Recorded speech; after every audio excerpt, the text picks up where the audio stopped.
accountancy, standard 11, chapter number 3, introduction of goods and service tax. Till now we have learned about the introduction part of GST. GST कब आया, कब से implement हुआ? 1 जुलाई 2017 से. Okay, GST का मतलब क्या? ठीक है, जो अलग अलग टैक्सेस जो सेंट्रल और स्टेट गवर्नमेंट अभी तक यहाँ पे कलेक्ट कर रही, विड्रॉ यहाँ पे कलेक्ट कर रही थी, वो गवर्नमेंट यहाँ पे विड्रॉ कर लिया और उसके यहाँ पे एक सिंगल टैक्स एप्लीकेबल कर दिया जिसको बोलते हैं यहाँ पे नाम से GST. Even we have seen the features, one nation, one tax के बेस पे. Now coming to the next topic of supply of goods and services or both.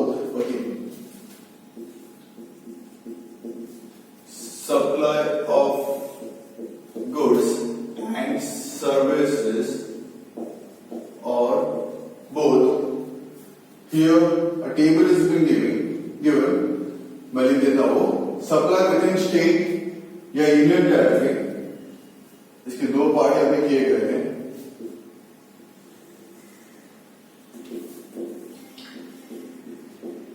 Supply within state, supply within the state,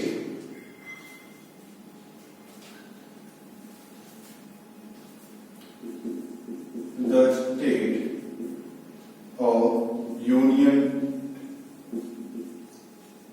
territory, that is within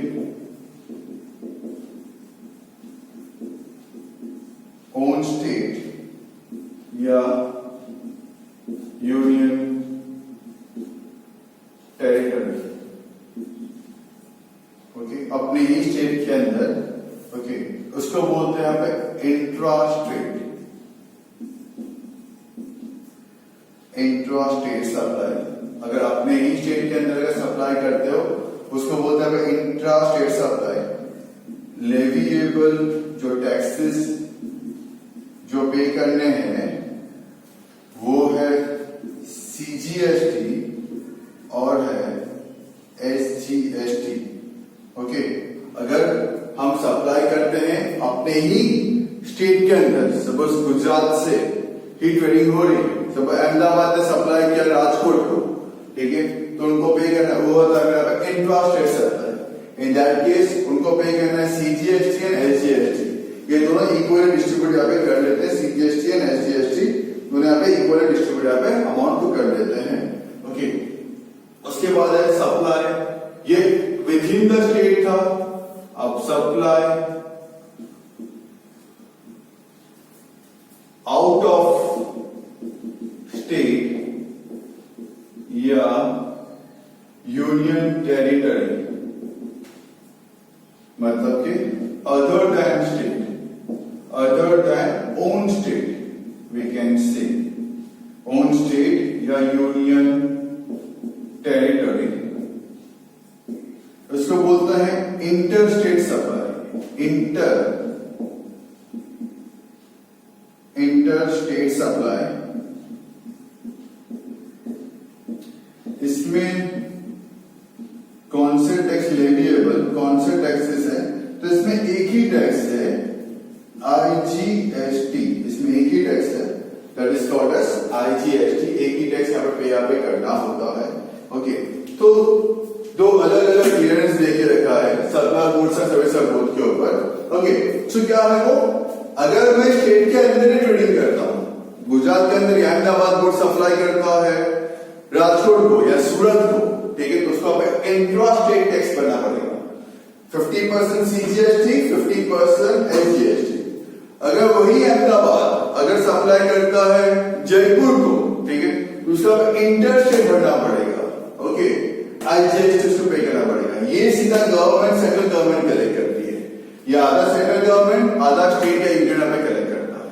okay, supposedly trader of Ahmedabad supply goods of ₹10,000 to Rajkot trader. Ahmedabad के trader ने 10,000 का goods यहाँ पे राजकोट को supply किया. सो bill बनेगा. Suppose GST का rate 12% है. GST का रेट 12% है. ओके, सो 10,000 पे 12% दैट इज 1,200 रुपए. उस 1200 रुपए में से 600 रुपए सीजीएसटी पे जाएगा। ओके, अहमदाबाद ने राजकोट को दिया, 600 रुपए का टैक्स सीजीएसटी के पास जाएगा और 600 रुपए का टैक्स एनजीएसटी के पास जाएगा। आई होप सो क्लियर हो गया। इंटर स्टेट में होता है, इंट्रा स्टेट में होता है, इंट्रा स्टेट, स्टेट के अंदर होता है, दैट्स व्हाई इंट्रा स्टेट। ठीक है, 10,000 का सामान था, सप्लाई किया अहमदाबाद के ट्रेडर ने राजकोट के ट्रेडर को, सपोजली 12% का जीएसटी था। ओके, तो 1200 रुपए हुए, 600 रुपए सीजीएस सेंट्रल गवर्नमेंट कलेक्ट करेगा और 600 रुपए स्टेट या यूनियन गवर्नमेंट यहाँ पे कलेक्ट करेगा। मतलब गुजरात गवर्नमेंट के पास 600 रुपए आएंगे, 600 रुपए सेंट्रल गवर्नमेंट के पास यहाँ पे जाएंगे। वही ट्रांजेक्शन अगर अहमदाबाद के ट्रेडर ने सप्लाई किया goods of 10,000 to the trader of Jaipur, other state हो गया, इंटर स्टेट हो गया, तो उस में IGST integrated goods and service tax पे करना पड़ेगा। तो वो 12% मतलब 1200 रुपए वो पूरे के पूरे चले जाएंगे सेंट्रल गवर्नमेंट के पास। आई होप सो क्लियर है। इन ट्रांजेक्शंस में आपको इंफॉर्मेशन मिल जाता है कि आपको इंटर करना है या इंट्रा करना है। ट्रेडर के आपको इंफॉर्मेशन दी होती है कि ट्रेडर कहां से बिलोंग करता है, स्टेट के अंदर से या स्टेट के बाहर से। अंदर से तो ये, बाहर से है तो ये। Okay, carrying forward to the next topics. Okay, हाँ, एक आपको टेबल देके रखा हुआ है, I'll read out that. Okay, transactions acquisition मतलब परचेज करते हैं तो इनपुट सीजीएसटी, इनपुट एसजीएसटी या यूजीएसटी लगता है परचेज करते हैं तो, और सप्लाई अगर हम ओन सेट में करते हैं तो इनपुट लगता है, अगर अदर सेट में करते हैं तो इनपुट आईजीएसटी लगता है। ओके, और अगर हम लोग सप्लाई परचेज करते हैं तो इनपुट लगता है। ओके, और सप्लाई करते हैं तो आउटपुट लगता है। ओके, अब जीएसटी के बेनिफिट्स यहाँ पे क्या है? So number 1, benefits of GST, I note it down over here. पहला है वन टैक्स, जैसे पहले से बता रहा हूं, वन नेशन वन टैक्स के बेस पे काम यहाँ पे चलता है। ओके, सिंपल टैक्स सिस्टम है। अब सभी को पता है कि मुझे यहाँ पे यही टैक्स यहाँ पे पे करना है, तो काफी सिंपल हो चुका है, सिंपल टैक्स सिस्टम आ चुका है। उसके बाद removal of double taxation, removal of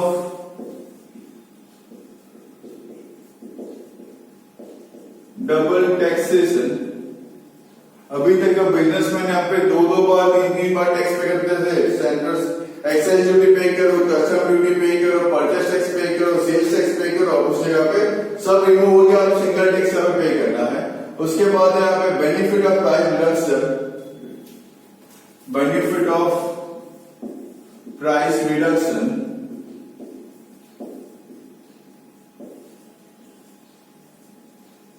benefit of price reductions. Okay, अब एक ही सिंगल टैक्स जीएसटी में काफी बेनिफिट्स मिले हैं। वेराइटीज ऑफ टैक्स नहीं पे करना है, एक ही सिंगल टैक्स पे करना है, बिजनेसमैन को बेनिफिट, कस्टमर्स को भी काफी बेनिफिट मिला है। यूनिफॉर्म प्राइस, अब आपको यहाँ पे हर चीज की प्राइस पूरे कंट्री के अंदर आपको यूनिफॉर्म मिलेगी। उसकी प्राइस आप कहीं से भी सामान परचेस करो, चाहे गुजरात से करो, चाहे आप राजस्थान से करो, चाहे आप कहीं से भी कर लो, आपको उस पर्टिकुलर गुड्स की प्राइस आपको सेम मिलने वाली है।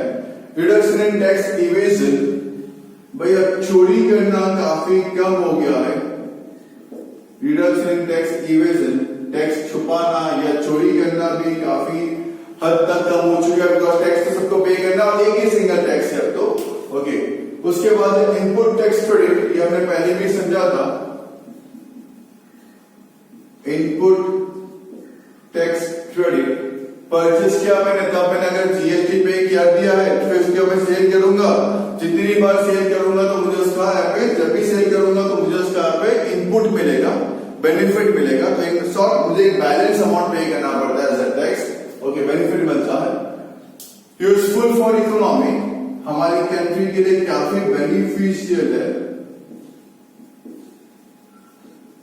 बिकॉज कलेक्शन ऑफ टैक्स काफी सिंपल हो चुका है। ठीक है, with the help of GST. Then balance regional development, balanced regional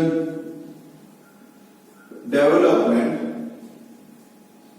अब यहाँ पे गवर्नमेंट ने स्टेप्स लिए हैं, हर रीजन वाइज डेवलपमेंट अब करना पॉसिबल है। पहले अलग अलग टैक्स थे, कोई रीजन चोरी करता था, कोई यहाँ पे नहीं, तो अब ये पॉसिबल अप्स एंड डाउन्स यहाँ पे रीजन वाइज गवर्नमेंट ने इनकम टैक्स मार दिया, अब सब रीजन को एक बैलेंस यहाँ पे लेके आ गए हैं। Okay, reduction in administrative work, reduction in administrative work,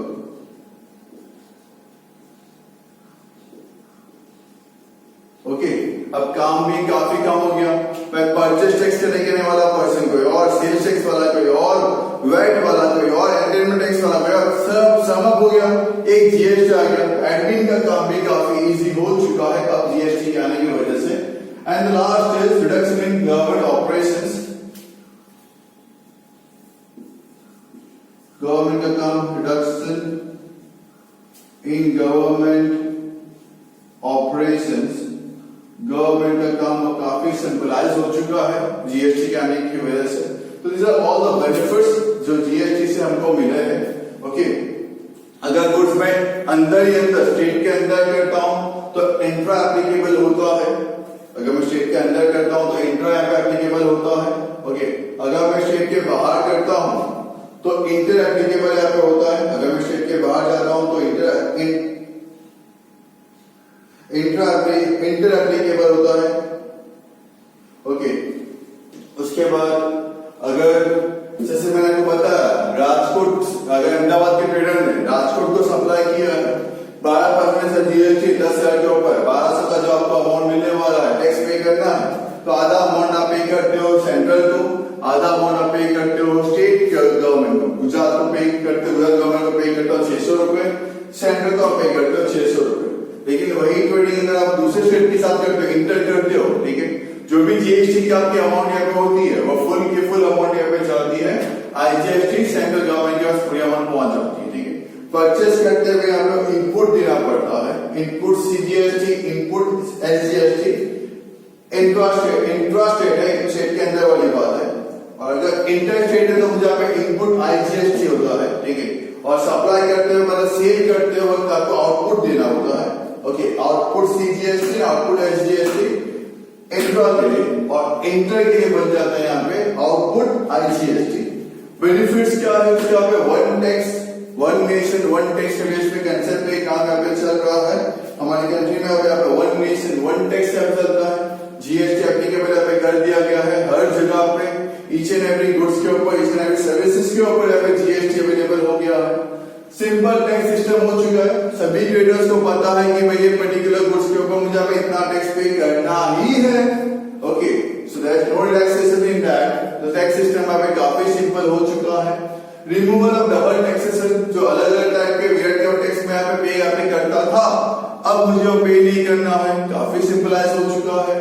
benefit of price reduction, GST के आने की वजह से काफी सारे गुड्स की प्राइस में काफी डिक्रीज देखने को मिली है। क्यों? बिकॉज पहले जब अलग अलग 10 रुपए में अगर 60 रुपए का टैक्स पे कर रहा था, तो अब वो कम होके जीएसटी पे करता हूं तो शायद 40-45 पड़ता। जितनी टैक्स कम पे करूंगा उतने गुड्स की प्राइस अभी कम होगी, जितनी गुड्स की प्राइस कम होगी उतना बेनिफिट कंज्यूमर्स को, कस्टमर्स को मिलता है। यूनिफॉर्म प्राइस हो चुकी है पूरे कंट्री के अंदर, because one nation one tax है। अगर आप गुजरात में हो 15% टैक्स पे करते हैं गुड्स के ऊपर, भाई आप राजस्थान में जाके 15% टैक्स ही पे करने वाले हो। ओके, तो सब जगह पे आपको गुड्स की प्राइस यूनिफॉर्म मिलेगी। रिडक्शन इन टैक्स इवेजन, अब यहाँ पे चोरी करना काफी कम हो चुका है, बिकॉज एक टैक्स से दूसरी चोरी कैसे करोगे, और मैंडेटरी कंपल्सरी आपको जीएसटी तो पे करना ही है। ओके, जीएसटी के नंबर्स बिजनेसमैन को दिए होते हैं। इनपुट टैक्स क्रेडिट, आपने परचेस किया एक टाइम पे, उस टाइम पे अगर आपने जीएसटी पे किया फिर उसको आप सप्लाई करोगे तो आपको वो टैक्स जो जैसे बिल पे तो आपको जीएसटी लिखना ही पड़ेगा, पे करना ही पड़ेगा, तो उस टैक्स का आपको इनपुट मिलेगा वापस, रिफंड यहाँ पे मिलेगा आपके अकाउंट के अंदर 2-3 महीने के अंदर। तो वो बेनिफिट है आपको यूजफुल फॉर द इकोनॉमी, मेरी कंट्री के लिए बहुत ही ज्यादा बेनिफिट्स रोल प्ले यहाँ पे करता है। Okay, balance regional development, region wise अगर गवर्नमेंट देखे तो जीएसटी के आने के बाद यहाँ पे तो रीजन का डेवलपमेंट भी काफी है। जो रीजन ऊपर नहीं आ पा रहा था, ठीक है, अब वो धीरे धीरे ऊपर आना चालू कर दिया बिकॉज ऑफ द जीएसटी। ठीक है, ऊपर से कंपेंसेशन एक्ट डाल दिया गया था। अगर रीजन वाइज डेवलपमेंट अब में नहीं हो रहा है तो गवर्नमेंट सेंट्रल गवर्नमेंट स्टेप्स लेती है उन पर्टिकुलर रीजंस के लिए कि उनका डेवलपमेंट अब कैसे किया जाए with the help of GST. Okay, reduction in administrative work, अब काम यहाँ पे काफी कम हो चुका है। अब यहाँ पे आपका काम यहाँ पे काफी हद तक यहाँ पे कम हो चुका है बिकॉज ऑफ जीएसटी। जो अलग टैक्स कलेक्ट करने के लिए अलग पर्सन जो अपॉइंट करने पड़ते थे, अब वो सबकी कोई रिक्वायरमेंट नहीं है, सिर्फ जीएसटी के लिए a particular person, particular team is being required. Okay, reduction in government operations, government का काम भी काफी सिंपल हो चुका है। वेराइटी ऑफ टैक्स कलेक्ट करने की नौबत अब नहीं आती है। अब यहाँ पे सिंपल से जीएसटी यहाँ पे कलेक्ट यहाँ पे करना होता है। So I hope so GST के benefits, supply, intrastate cup, interstate cup आपको काफी सिंपल हो चुका है। Features we have understood in the previous lecture, तो जो हमने पढ़ा है, ओके, वीडियो में जो देख रहे हैं, you are having the books. Okay, if you are not having, तो based on the video itself, based on my voice itself, try to write down the notes and send it to me as an homework. Okay, I hope and I'm very much happy by the performance of yours in the tests. Okay, but I still want you people to improve yourself. Okay, because this is the starting of 11th commerce. हमें यहाँ पे थोड़े से efforts लगाने हैं. If our base is good, okay, then our 12th standard will be damn awesome. Okay, so I want you people to concentrate on the basics. अगर basics पे आप इंपॉर्टेंस दोगे तो आपका अकाउंट्स या स्टैटिस्टिक्स जो भी है, ठीक है, it will be the best and the best. तो these are all the basics which we are learning, तो try to concentrate on that. 2 chapters I have already completed, this is the 3rd chapter, so first and second chapter keep on revising that. Okay, second chapter is very much important because that teaches us the real person nominal accounts. Okay, उसके rules जो आपको भी याद होंगे, personal account debit the receiver, credit the giver, real account debit what comes in, credit what goes out, and nominal account debit the expense and loss, credit the incomes and gains. तो आपको ये revise करते रहना है, तो आपके accountancy will be dam easy for you people. ये कोई ऐसा सब्जेक्ट नहीं है जिसको आप मगअप करोगे, लर्न करोगे। It's not learning subject, it's understanding subject. आपको समझना है अकाउंट्स क्या है। अकाउंट्स लर्न नहीं कर सकते हम लोग, अकाउंट को समझ सकते हैं हम लोग। तो we are here for understanding the accountancy, not for learning the accountancy. तो आपको ये सब समझना है कि इंट्रा कब, इंटर कब, किसके पास कितना टैक्स जाएगा, कौन टैक्स कलेक्ट करता है, क्या उसके फायदे हैं, कि आपको कंसेप्चुअली समझना है चीजों को। I hope so I have made my level best to make you understand it properly. GST के बारे में आप रीड करेंगे और क्लियर हो जाएगा। ये थियरी का चैप्टर है, थोड़ा सा आपको लर्न अप इस चैप्टर में करना पड़ेगा। थियरी है तो लर्न करनी पड़ेगी, समझ के लर्न करना, ठीक है। ऐसा नहीं वर्ड टू वर्ड आपको वही लिखना है, आपको जिससे समझ में आता है। Because now you are in 11th commerce, you can have the answers in your own words. तो अपने वर्ड्स में भी आप बना के लिख सकते हो। Okay, thanks again for the cooperation and support. Stay home, stay safe and keep learning. Thank you all.